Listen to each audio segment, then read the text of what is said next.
I'm not against the government. I want them to do good job, because if they do good job, the people will have a better life. I'm always for the people. I've stood all my life for the people. So I always wanted them to have a better life, and most important, justice. Justice. Money you can have in your life or you may not have. You may be rich or you may be poor. But justice should be at your reach. And today Nepali people, they don't have justice at their reach. I'm going from here again to the hospital now to give justice to one guy, which the police had denied. Asha Lama, ma'am, welcome to the Gorkha Spirit. Thank you so much. Your party has been accused of ruining the government's honeymoon period. Do you think that's true?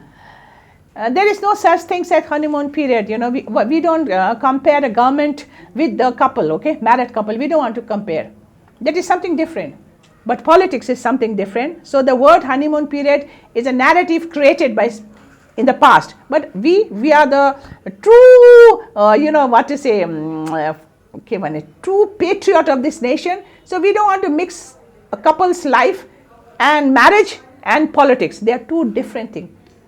Before the 100 days, you should wait. It's just a custom of the every country, I think. No, we could have waited for 100 days. But when we saw the people, the bulldoze, their house has been bulldozed, we will not wait for 100 days. And do you think a conscious citizen will wait and watch the people dying on the street, helpless, jobless, houseless, waterless, there are even medicineless, and wait for them to complete the 100 days? I am not insane. I am a very sane person, and I will not allow that. So there are so much serious issues that the government was being supported from the Shram Sanskriti party as a deputy speaker. So she signed in that constitution, that process maybe. That's what I told you many times. I've spoken on the media. She is no more a Shram Sanskriti party, but because she was the member of the parliament through the Shram Sanskriti party nominated, you want to blame her. But before she was nominated as a deputy speaker, 2 days earlier, she had already resigned Shram Sanskriti party. That is the process, okay? And our president had made it very, very clear, from today, she is no more with Shram Sanskriti party. She has resigned, and now whatever she is the part of the government property. She holds that government highest post. Now she is with the government, not with us. So whatever decision she has done, she must be having a panel of experts around her to make that decision. So now the question should go back to those panel of people and ask them, when she made this decision, what was your advice to her? Did she make a isolated decision, or was it a decision by the team, her team? Deputy speaker has her own team. So why don't you ask her, was it a sole decision when she made this decision to vote for the next person instead of this one, Sapna Malla? Why nobody is asking her that question? She's far beyond the reach of the media. She's not, I'm sure, far beyond the reach of the media, right? You can ask her them questions. So she is individual, independent now? Yes. She is the government. Your party choose we are a Shram Sanskriti party. She is the government. Okay. Your party has choose her as a responsible citizen.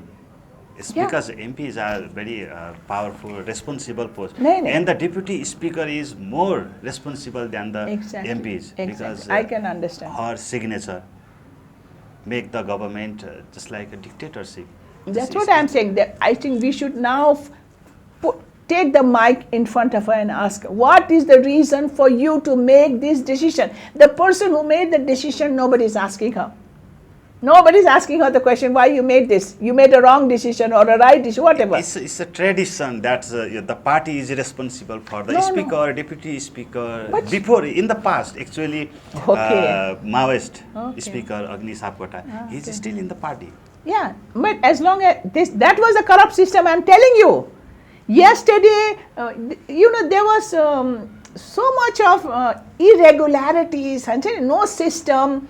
A speaker would represent his party and talk on behalf of his party who had nominated them. That is the wrong practices. What Shram Sanskriti is trying to do is, we will follow the government process, we will follow the rules, we are not going to override it. That's what we are doing it. But still you all are so much used to the old practice, you keep asking that question because based on your experience in the past, you shoot us that questions. Constitutional Council, in majority, there are 6 people. In majority, then the government need 4 people. And they signed from the president. The majority is 3. Yes. And third person is... I know. She is the one. And what's your suggestion to her? I would like to tell her that she should know. She has experts around her, let me tell you that. I know. They are not just a deputy speaker and there's nobody to. There's a bureaucrats around her. I want to advise her that in future, whenever you are making a decision, please, please, please ask your experts, because tomorrow your wrong decision will be heavy on you. So I would like to, maybe I'll go and meet her and say, I'll talk to her and tell her. If the government become dictator, yeah, from this Constitutional Council, because this body select the, I think, 62 yes, high post officials, and she will be responsible. Exactly. I agree with you on this. Not her. I think most of the people will be just like accused Shram Sanskriti party. No, that is no, very wrong. That is to the competition. I know even though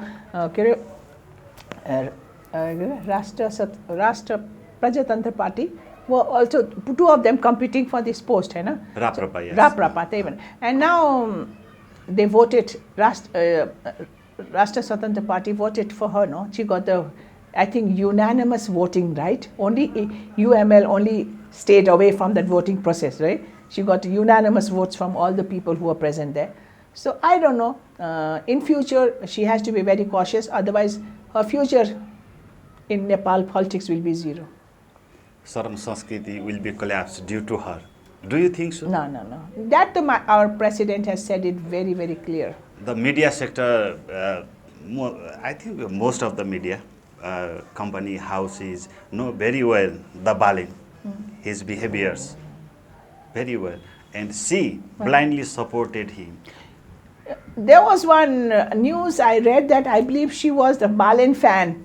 I read it somewhere. I don't know how far it is. I don't have a concrete evidence to prove that. But somebody kept telling that she was a Balin fan. So they said before this squatters issue, I think most of the Nepalese are fan of the Balin. That's a good answer. Very true. They loved him. They loved him. It was a kisimko he had hold of power. We thought that his dynamism will work to build this nation. What he did for the landless squatters, we are unhappy. And we are very. So, do you still support Balin? I will support him as long as he will make sure that he works for the people. First the people. And you don't think that he is working for the people? If he is working for the people, he would not bulldoze their house, right? He promised in the social media that whatever he is doing is for the people, for the nation. This is so right. This is so wrong, eh? What I feel bad about it is everyone can see the life of the people crying, the children out of school. Yet you say that he did for the people. On what ground? What do you have that evidence to prove that he did for the people? By destroying a people, the poor people, you want to build a garden for the rich and famous? Is it that? Otherwise, I don't see any other reason. So, Property Investigation Commission is formed. Do you support this organization? Which one? Property Investigation Commission, maybe. This is a new commission after this Balin government has come and they've started this. Why? What about the Akhtiar, the CIA? What happened that they are not working on it? They formed another one because they are doing everything, right? So, what is the main objective of this separate department? I'm confused myself because I have not gone through it. Let me go through it. I don't know. I will let me, more free, whenever I am speaking, I speak with deep study. I have not looked into this matter. So what's your suggestions about this to the government? I would like to tell government that whatever happened in the past and all the files are there of the pending files of the people who destroyed the nation to the corruption by commission, carteling and all, open those files, address those files, then people will trust you. But if you don't, then you and that past leaders, there's nothing difference. Among the 100 points, I still remember that cooperative frauds. Yeah. The government is planning to provide the poor people to their fund. The government wants to return the fund. So what's your opinion in this? At least I know what is the opinion, my opinion, but before my opinion, I will ask my Adakshaji's opinion. What he said was, don't you spend a penny out of the government treasury. That's a good point. I would like to ask those people who said it that we will refund the money, but the big question is, which money? Which money? So they have to first answer which money. Where will they get that money to repay those people? That is a big question. Today, the public is very much awakened. You cannot fool the public. And the best part is because of the smartphone, information is in the tip of your finger. So they use that media, social media, to come into power. But again, the same social media will throw you out of power at the tip of your finger. So you are against every point. I think 100 out of 100, you are against the government, yeah? I'm not against the government.